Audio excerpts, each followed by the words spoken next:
What you are listening to is real. The participants are not actors. They are actual litigants with a case pending in the squared circle. Both parties have agreed to dismiss their cases and have their disputes settled here in our forum, the Turnbuckle Debate.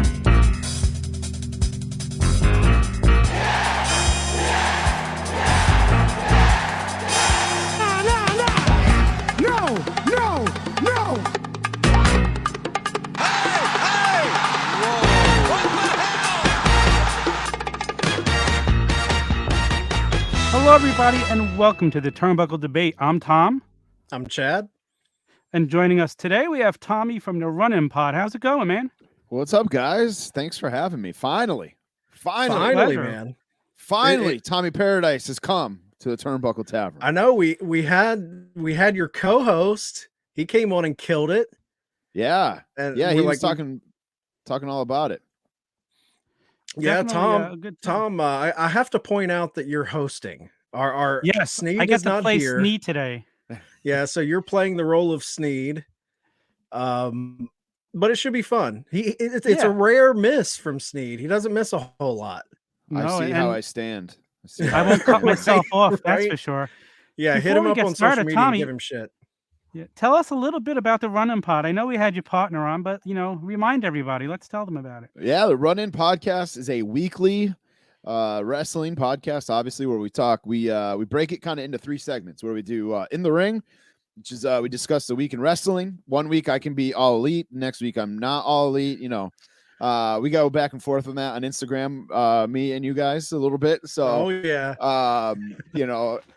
we talk about the week in wrestling. We talk about what we liked from each show, what we didn't like from each show, talk about the news.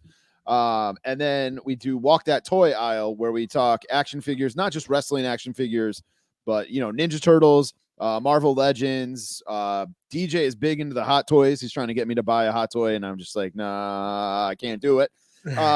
Video games, all kinds of stuff. And then the last segment usually is Falls Count Anywhere.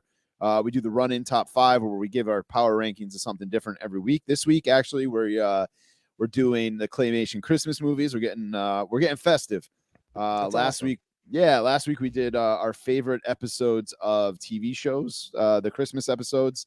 And then we talk football, we talk pro sports, pop culture, all that stuff. Falls Count Anywhere is really where we let our other interests kind of shine and talk about other things there. So it's been a lot of fun so far. I think we're this past week was episode 78. So we've been at it for a little bit here. So you guys must have taken a week off or something, because I found you guys. I don't even know how I stumbled across this, but I found you guys because you actually recorded your first episode. I don't know if you recorded it, but you dropped it on Apple the same exact day that we dropped our first episode on Apple. Oh, damn. The exact same day. So, and we just hit 80. So I'm guessing you guys may have taken a week off. We did a couple. Actually, I think we've taken like 2 weeks off in the whole time that we've done it. So I think that's it, though. There was 1 week where sometimes, you just get burnt out and you're just like, let's skip a week. We'll regroup next week, So I think that's what happened there. But yeah, we're rolling strong. We got bonus episodes out and stuff like that. And we do have a big announcement coming at the beginning of the year, maybe a little bit sooner, but we're going to drop something beginning of the year. It'll be good stuff. That's awesome. A little man. tease. Yeah.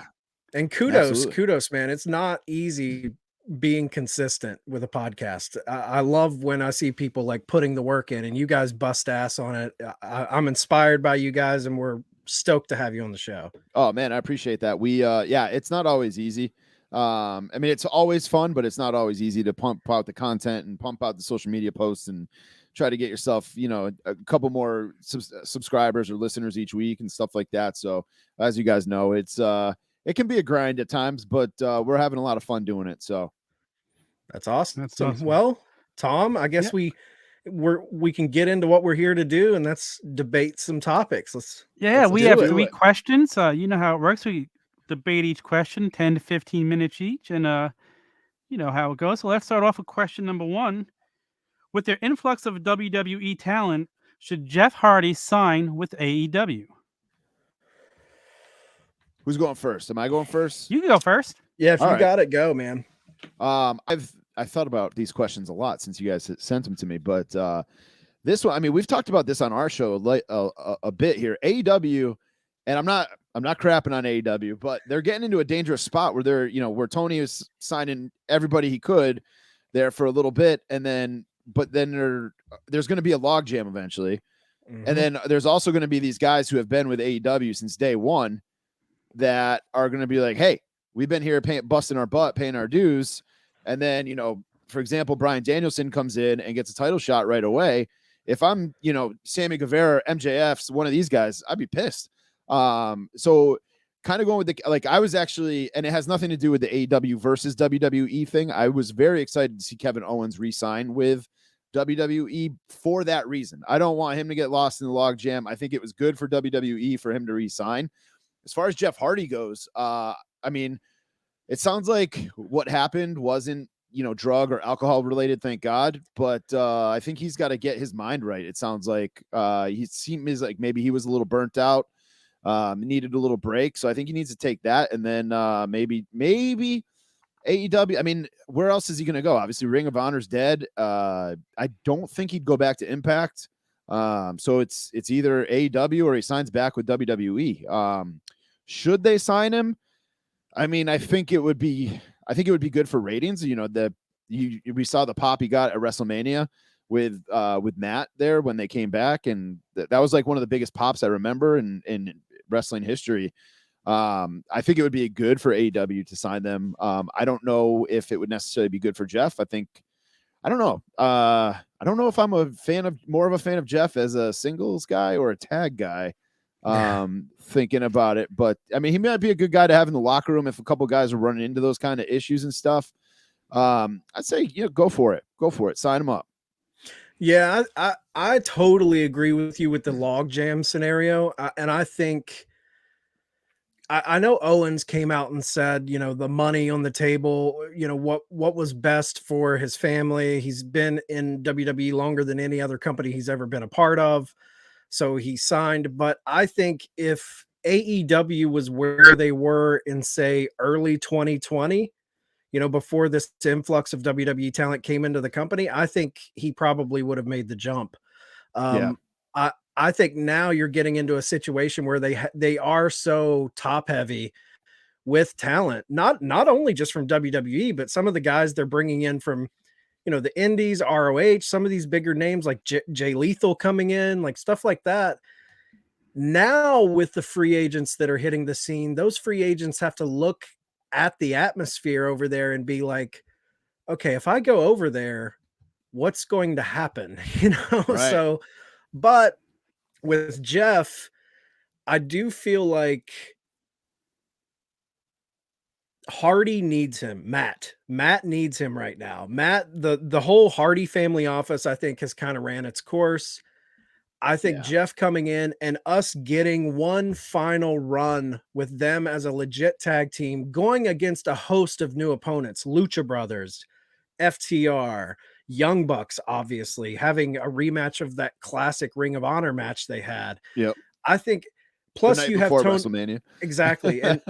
And Tony Khan, seeing the way he's handled legends like Sting, I have a feeling like they're not just going to come in and job out to young guys. Like they're going to be legit players in that tag division. So I think once he makes his mind up, kind of detoxes from the WWE situation, I think they should sign him. And I think it would be good to see the Hardys kind of revitalized in this new fresh company. And just touching on the whole Hardy situation, I don't know what you guys thought about that, but to me, the drug situation, the alcohol situation, to me, it seems like Hardy worked his way out of that company. Oh, absolutely. Like he wanted out and he worked that company and got his release. Like, I'm going to work him. And it's like full Carney mode from Jeff just to get out of his contract. We were very careful about what we said when all that came out. And it was like, we just made the joke on this past week's episode where we decided to start recording on Wednesdays a little bit because it gives me a break for editing and stuff like that rather than trying to cram everything together on Thursday night. And all these releases have been happening on Thursdays. Jeff Hardy gets his release on Thursday. We're like, what the hell, man? They must know. We're doing Wednesdays now, but we were very careful, even with the time difference, with the week in between and stuff like that. We were very careful to like make assumptions about what happened and stuff like that. And I'm actually pretty proud of that we didn't just be like, oh, druggy. There's a lot of toxic comments on the internet about 100% what happened exactly with him. And I'm glad his wife actually put something out and was like, you guys don't know. If you don't know, don't say anything. So, right. I went back and watched the match, and you could tell he was in there for a good 10 minutes. He was protecting the wrestlers. If the Usos and Roman Reigns didn't feel safe, they would have pushed him into the corner to get him out of the ring. Right. They wouldn't have kept him in there at all if they felt unsafe and they thought he could hurt himself or he could hurt them. And you didn't see any panic on their faces. So, but I agree with a lot of what Chad said. And I think the other thing to think about is if Jeff goes over to AEW, which I'm sure he will, and I think he should, his workload is going to be a lot less. He's not going to be traveling every single weekend and doing the loops like they do in WWE. I was just thinking that same thing while Chad was talking. Yeah, like and for those guys at their age, they're going to be, rejuvenated being a team again, like Chad said, against a whole bunch of new tag teams. I think we're going to see them come in. They're going to have a nice run, and they might ride off into the sunset after a couple of years, and the Hardy Boys go out the way they came in. So I think it's a perfect fit at this point. I think we've all been wanting to see Jeff go there, and we're all a little disappointed when we signed with WWE. So there's some potential dream matches there. I think he regretted that. I think that's why. Yeah. I think that's why he worked himself out. Like, why did I resign? Like, yeah, man. I think the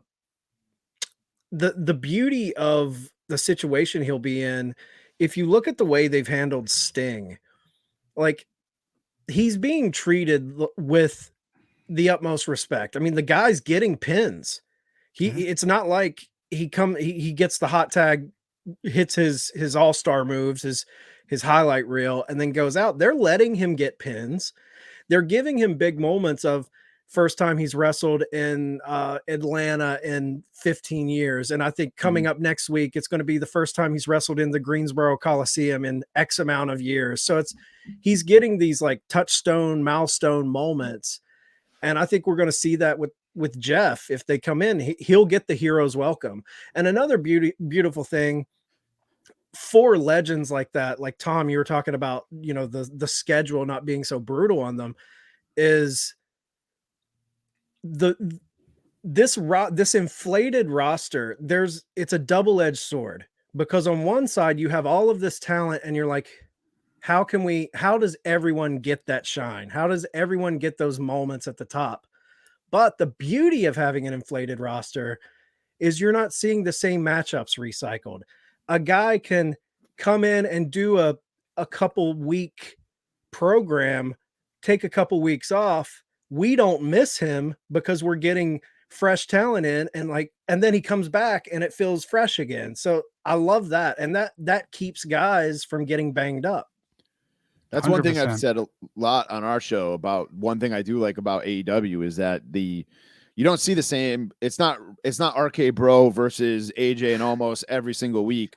It is you won't see. I mean, with the exception of Punk, I don't think you've seen guys consistently on TV over and over again, like week after week after week after week, where you do get a chance to kind of miss these guys, and then they come back, even if it's after a month, and you're like, oh shit, that's right. Here's Sammy Guevara. I not forgot about him, but haven't seen him in a while. You get you get excited again about that guy coming back. And I do wish occasionally that AEW would have more rematches occasionally. It seems like there's a lot of one and done in AEW where they have that match and then they move on to something else. But I do appreciate the change up every week.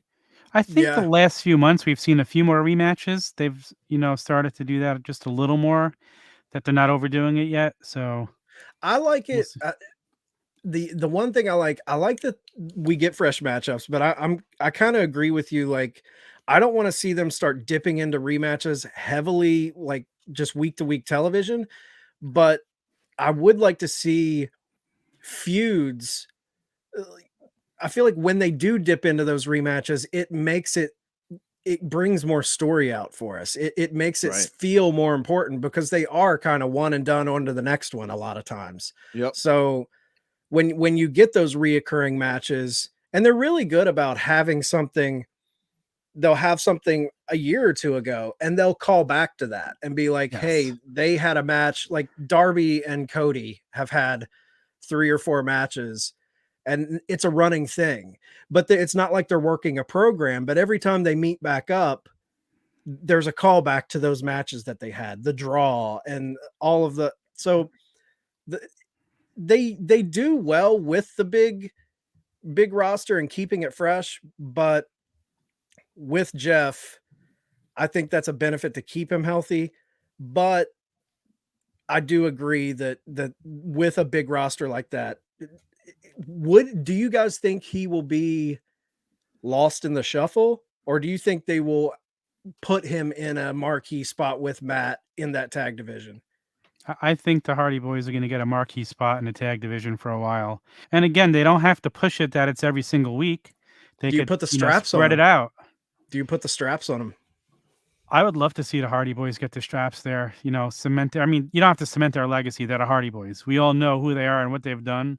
Even But if I it's a think it would month be or cool two, to see. just a little Yeah, run it would doesn't be have to nice. be a long run, but a short one. I would love to see them get a short one with the straps over there. And just think you're putting somebody else over when they beat them to win them. Yeah. Right. I wouldn't mind one last run for them. Although occasionally I get a little uncomfortable watching Matt Hardy in the ring just because he's so banged up. Yeah. He's got, the funky walk, and it's almost like watching Kurt Angle walk to the ring. Like he's just like Stiff. he's like 1 or 2 moves away from being crippled. Yeah. But I would actually wouldn't mind seeing a Jeff Hardy single run either, especially with we were talking about with that limited schedule. Where they're not working every single week. They're not necessarily working a ton of house shows. I wouldn't mind seeing, maybe have him take a little run for that TNT title. Yeah, that's something people, in my opinion, he should have been in the mix in WWE. Not saying give him a 100%. title run, but he should have been up there with the big guys. I agree. Shifting him in and out of those matchups in a legit way, not just hey, here's a SmackDown match, you're gonna get put down. Have him be in the mix. I would love to see that. Yeah, the last couple of years in WWE, he was just booked terribly. They never did anything that made sense with him. So I guess since the Randy Orton feud, that was the last major feud he had that actually. Oh, when Randy put his fingers through his ear. Oh, that was gruesome. I couldn't even stomach watching that. I mean, what about a Jeff Hardy Darby Allin match? How they're comparing, Darby Allin's a young Jeff Hardy. That'd be awesome to see. That would be good. That would be good. I would tune in for that. Yeah, definitely. His run was I'm not gonna say it was great, but it was. I don't know. I feel like his last run here in WWE wasn't. I mean, you had that comeback with Matt at WrestleMania where they won the belts, and it was a huge, probably one of the most memorable moments in Mania history.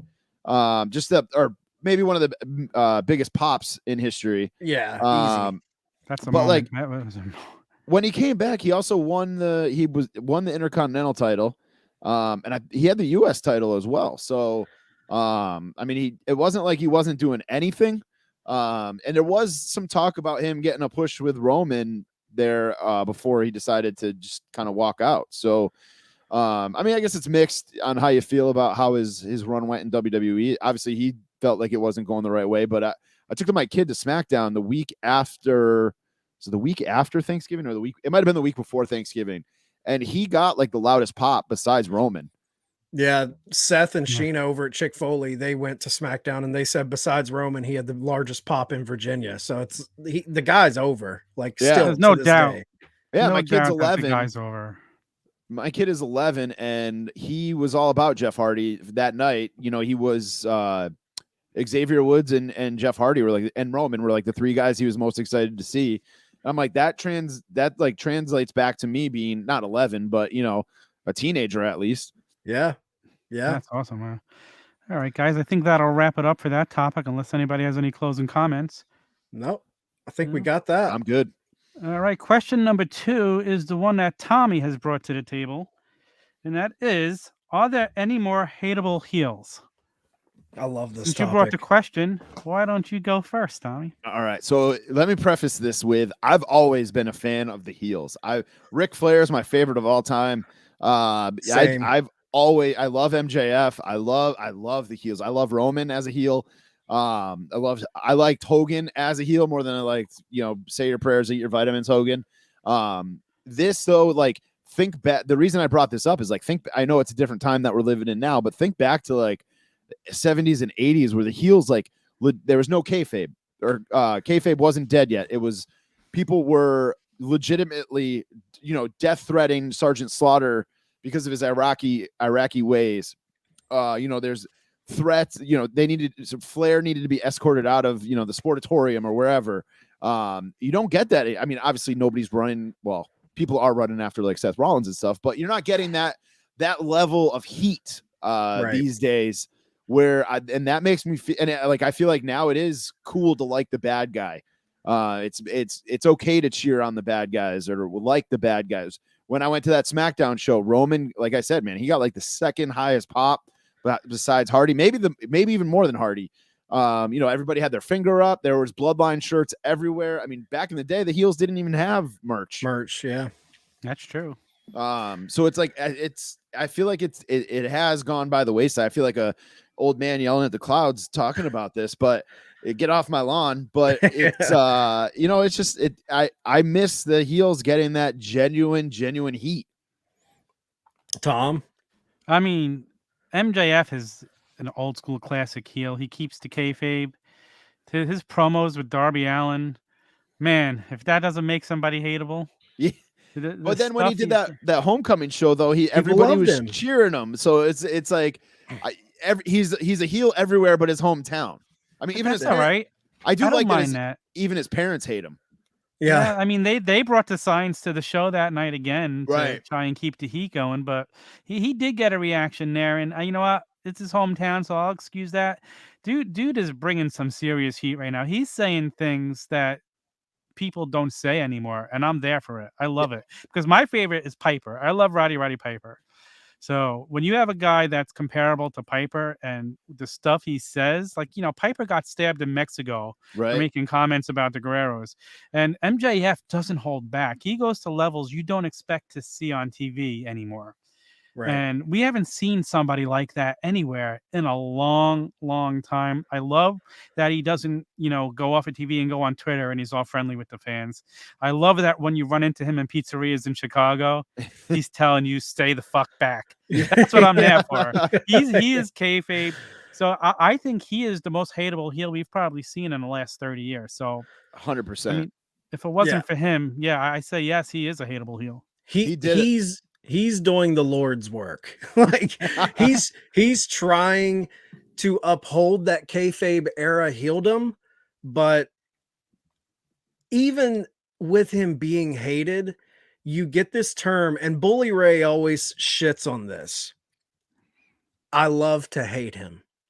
Yeah. And old school wrestlers think that when you're a true heel, a true heat-seeking heel, people don't love to hate you. They just hate you. Like that is a real heel. I think as a fan, just growing up watching NWA in the mid to late 80s as a little boy, my uncles were always fans of Ric Flair. When I was a little boy, I was a Stinger. I was a little Stinger, man. I loved Sting. As I grew into my teen years, I started to like Flair. So I think this myth of the heel that's just fully hated. Now, there are pockets during kayfabe when people thought it was real. They truly did hate people. That's documented. That's history. But the fact that the Bully Rays of the world that say, if you love to hate a heel, that's not a true heel. I think there are pockets of fans that have always cheered for the heel. It's just like a movie. When you go see a movie and you've got those people that they like to cheer for the bad guys. Mm-hmm. I think there are people, because I'm like you, Tommy. Like I love heels. I've always loved heels. Many of my favorite wrestlers, like Jericho, I like Jericho, but I love him when he's a heel. Yeah. Like I love Cody when he's a heel. Don't like him when he's a baby face. I like heels. It's okay. So this whole myth of I don't think it's I don't think it's possible, and I don't think it's ever been possible to have someone universally despised and hated, because in the back of our mind, everyone knows this is a show.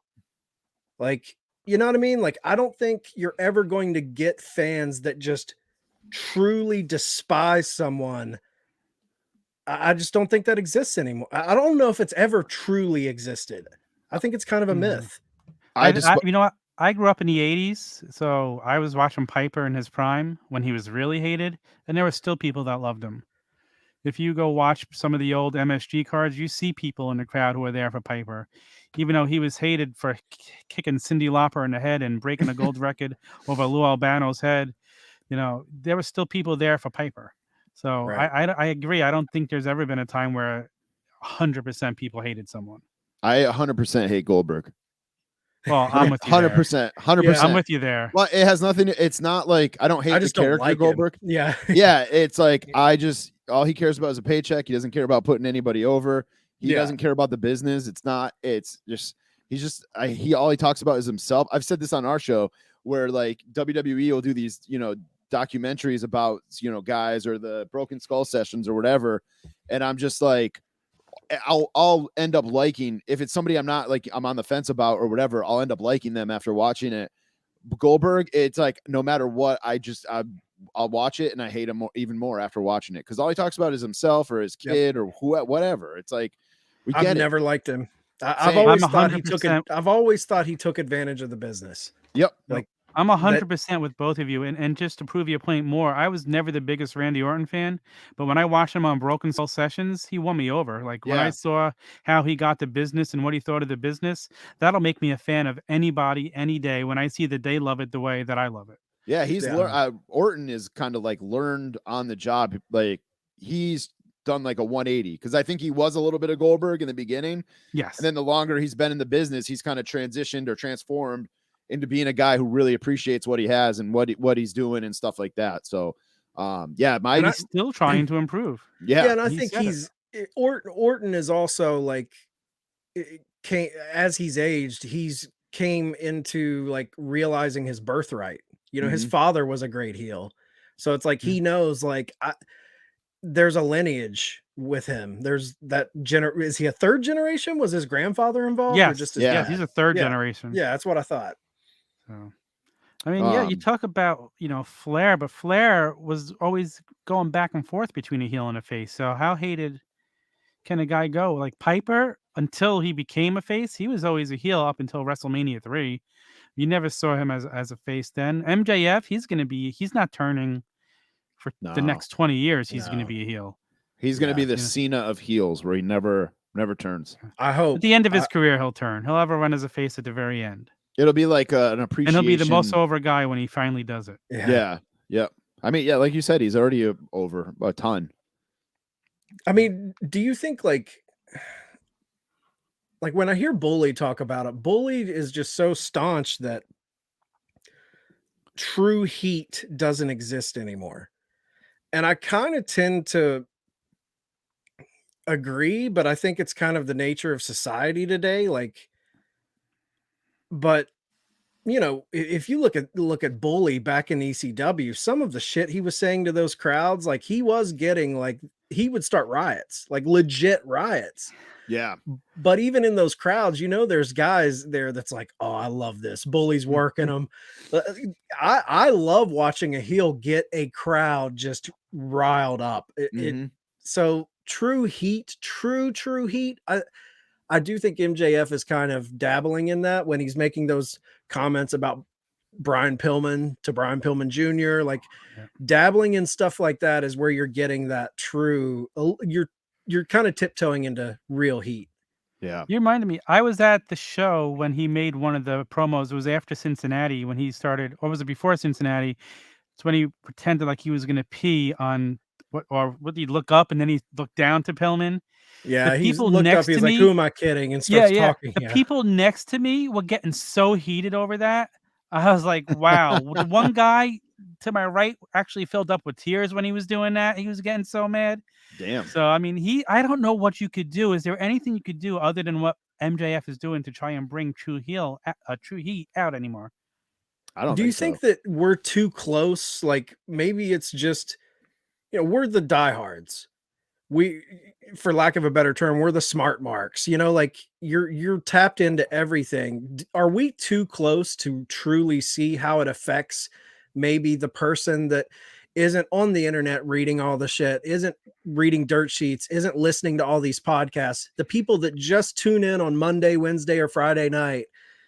Like, are we too in the weeds on this stuff to truly see how it affects maybe just the casual wrestling fan? I think so. I think I that's think a very it's just fair the question. times. Yeah. Yeah.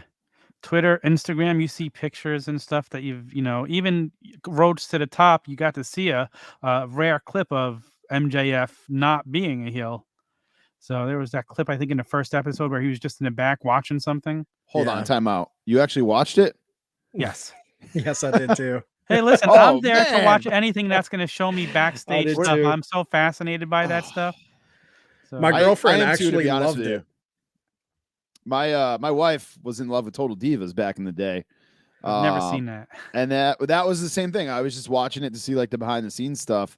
And it got to a point where my wife was in love with Natty, and we were at an event together, and we were like second row on our chairs. My wife had a couple pops beforehand, and she was standing on her chair yelling for Natty, and the security guard had to tell her to sit down. And she got, I'm sorry, I just love Natty. That's hysterical. Yeah, I watched Total Divas too, man. Just I feel like I'm the guy who says I only buy a Playboy to read the articles, but I was watching Total Divas to watch the behind the scenes stuff, and then you get sucked into that bullshit E drama. You know what I mean? Yep. No, Yeah, I 'cause, never like, got into it. I never I know watched one of Total Divas. One of the Total Divas was like they filmed it like at an arena by my house. So I'm like looking like backstage. I'm like, I know that area. I've been back there. I've done that. I've been in there in that room and stuff like that. So Yeah, yeah. sorry, I didn't mean to get us off topic there. But I just no. couldn't believe that somebody actually watched Roads to the Top. Yep. 2 of us. Watched all 6 episodes. The majority of this episode of these hosts have watched that. That's crazy. Yeah. It's funny too, because everyone despised Cody and Brandy after watching that show, and my girlfriend hated them going into watching that show. And when she watched the show, she loved them. She's like, I actually like them now. Brandy scared me. I mean, I'm like, oh man, I'm afraid of her. I wouldn't want to walk into her down a dark alley. She'd beat the crap out of me. Yeah. So, all right. Any closing topics? Any closing comments before we move on to topic number 3? Bring back real heels. Yeah. The more heat, the better, man. I agree. I definitely agree. All right. I just think but one last thing. Go ahead. For heels, and you brought this up, Tom, with MJF. If I have one request with heels, stay off of social media. If you're not going to carry on the act on social media, I don't mind if baby faces go on and show us their personal life, but it really takes me out when I see a heel completely just showing the good stuff they do, the charity work. And, when I see Becky just being awesome to a fan, like, save that stuff for the signing, but don't put it out there for us to see, because it breaks the fourth wall a little bit too much for me. I agree 100%. And that's why I love MJF. You don't see him on any of those vlogs that the wrestlers do in AEW. Yeah. He keeps it close to the chest, and that's what you should do as a heel. Yeah. And Becky just like, I saw a clip of something where she actually said something to like a little girl and was like, told her to shut up or something, like, I forget what exactly it was. It wasn't the baby thing. Like, she knew that the baby was cute that was going around there because she made her or whatever. But there's another thing I saw recently where Becky actually like did kind of say something a little snarky to a fan. I forget. That's good to hear what it was, but yeah, I think it was at the dark match on SmackDown a couple of weeks ago. Yes, she went out and started yelling at the fan that it was her fault that she lost. Yes, that's exactly what it was. That's exactly what it was. So I did see that. That's a small start. Yeah. Yeah. Got to start somewhere. Hopefully it keeps up. All right. So question number 3. If Nick Khan succeeds Vince McMahon, Will this be good or bad for business? I'm gonna say, in the grand scheme, it's heartbreakingly bad. Just to me as a fan, I know things change. I know time passes by, but as a fan, a lifelong fan of WWE, that my first memory is Andre the Giant choking Bob Uecker. Like, that's my first wrestling memory. So I've been watching WWE, love them for a long time. And the fact of someone controlling this company that doesn't have the last name McMahon breaks my heart. Like, the thought of even thinking about that, even if you want to say they're out of touch, and I do think Vince is a bit out of touch. He's in his late 70s. It's just the natural progression of aging. You're not going to be in tune with a 20-year-old. It's just not real life.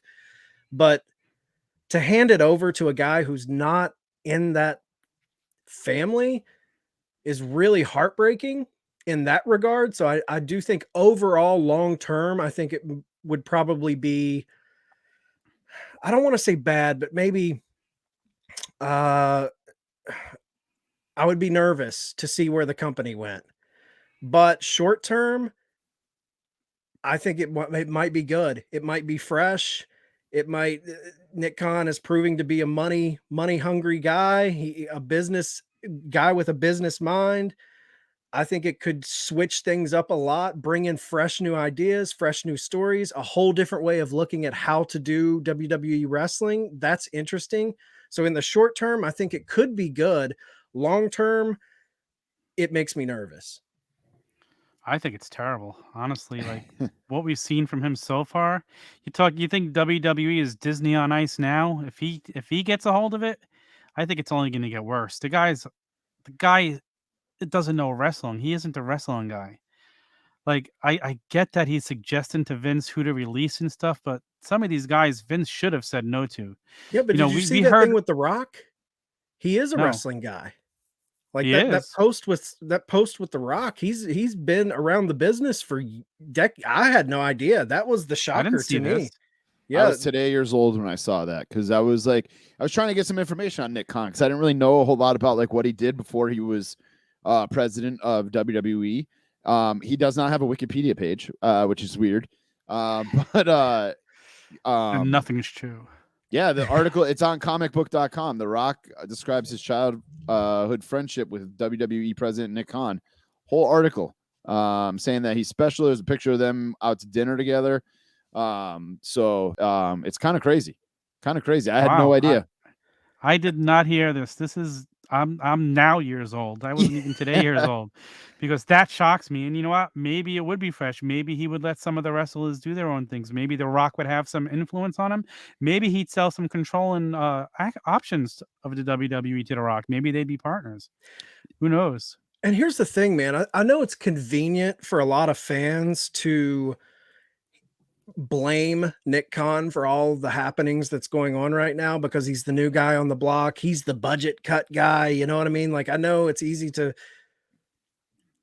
throw all the problems or supposed problems of all these talented people being cut, but Vince okays all of that. Right. Nothing is Yes. going on in that company without Vince saying yes. And I think a lot of this corporate treating the company like a big global conglomerate type of situation, I think that's Vince. I think he brought Oh, in people like Nick Khan to make it more of a, I think the sell, man, they are prepping to sell. Not soon, but I think they are getting their ducks in a row for down the line a potential sell. yeah. I don't think they do as much as they've done in the last year, combining departments, even other departments that have nothing to do with what we see on air, like the advertising departments or the graphic departments have all been combined. Like you're not doing that for no reason. Like you're prepping, you're putting all your eggs are being put in order to do something. There's something going on there. I So, was and a I bit, don't even like you said it's not soon. I wouldn't be shocked. It could be anytime.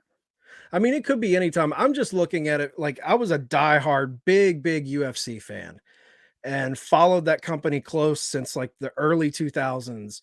And when they sold to I can't remember the company, the big $4 billion sell, the Fertittas and Dana White sold it off. When they sold that company, a lot of the moves they were doing before the sale of that company that were everyone didn't know what was going on. Certain people that were in the company were getting let go. Things were getting condensed.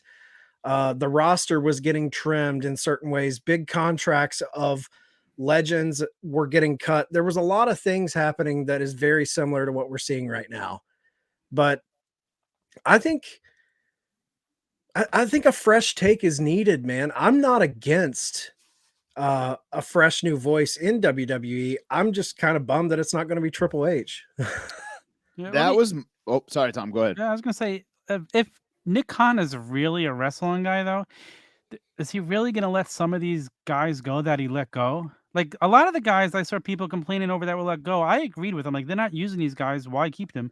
But would you let a Aleister Black go at the time? There's a few guys I definitely would have kept if I was a wrestling guy that I would have seen were marketable. So I that's think where I doubt how much of a wrestling guy could he really be.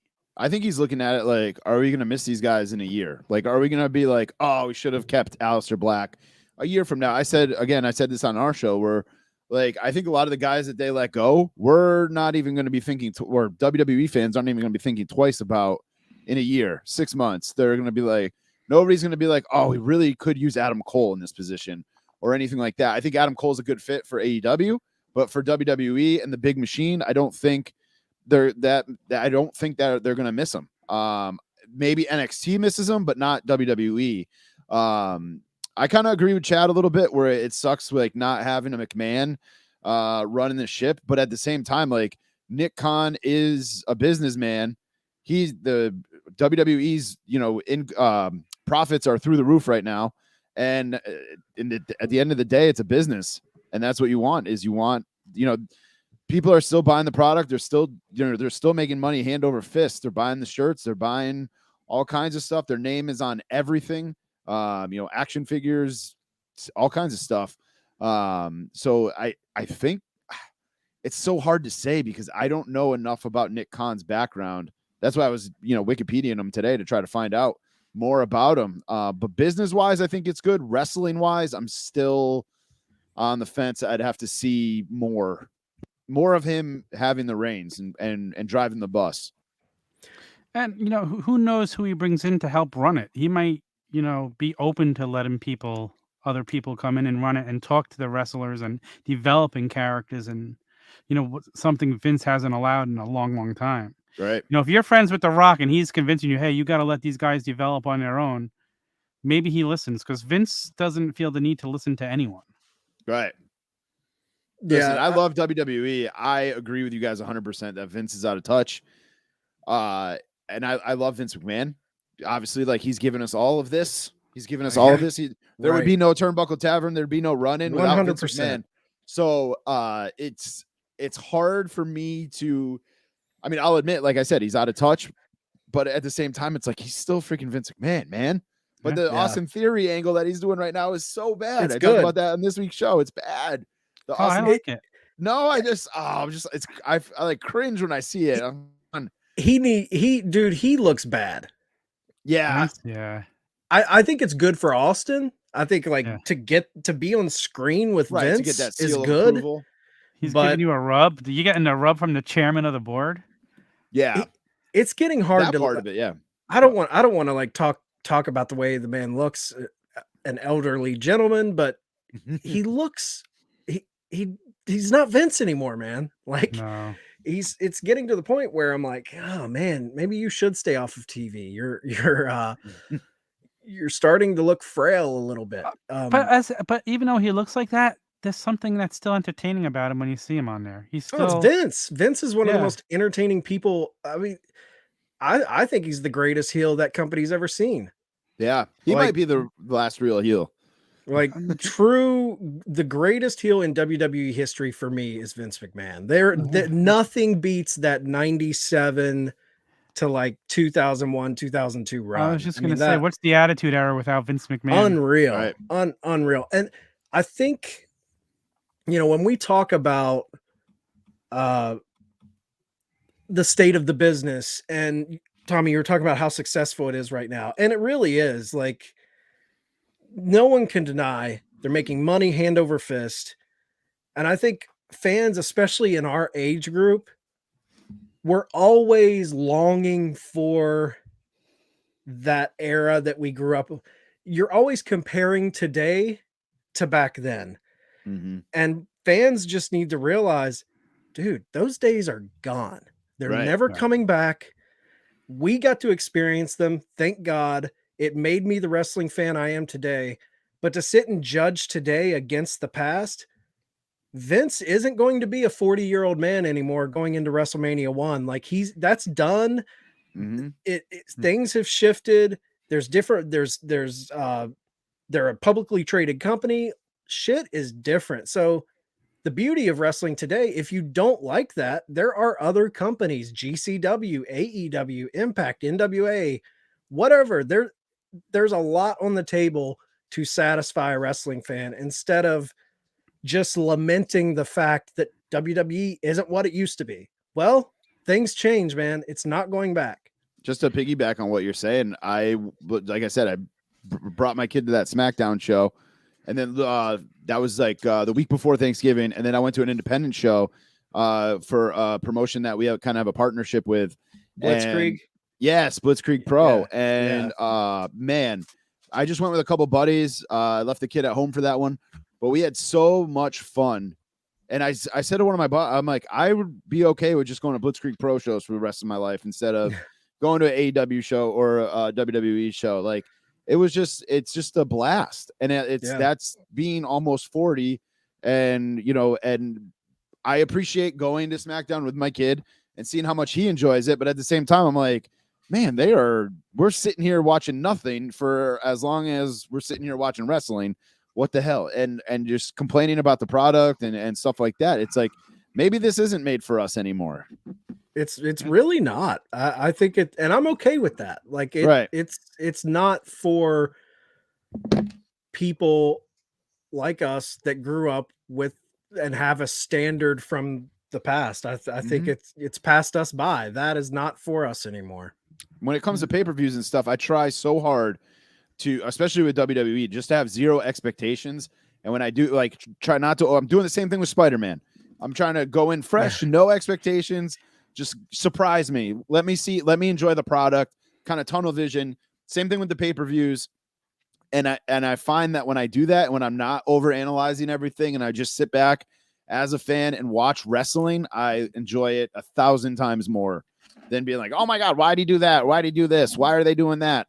So I agree. The pay-per-views in WWE are definitely more enjoyable than the television right now because you just got into pure wrestling then. Mm-hmm. But let me ask you guys this one last question. Obviously, WWE is hurting right now. Not even looking at the ratings because we don't even know how accurate they are anymore. But the attendance in WWE is way down at their shows. How long are they going to be bringing in this revenue and signing these billion-dollar deals if they're not getting people even showing up to their shows anymore? Eventually, I would think it has to reflect on all these deals that they're signing. Well, I mean, they're showing these massive profits right now from deals that they've made with television companies, with Peacock, with Fox, those are billion-dollar deals. Saudi and then Arabia. you're making, Saudi Arabia, massive deal. So when you have money like that coming in, you're right, Tom, it kind of, you can hide the flaws of your company. Yes. But if those flaws continue, then those big deals go away because they don't see a return with fans coming to support.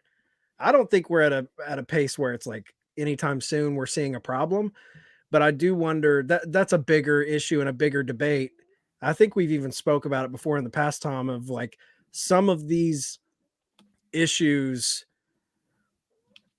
This is the stuff that gets the water that slowly gets under the foundation and years and years starts eroding at your base. Now, we might not see this for 20 years, but I thought it was very, very alarming when they were in Long Island and they only had like 4,500 tickets sold in a 17,000 seat arena. And then AEW goes in and sells 10, 10, 11,000. I thought that was shocking, honestly. Yes, that Like, says a lot. shocking.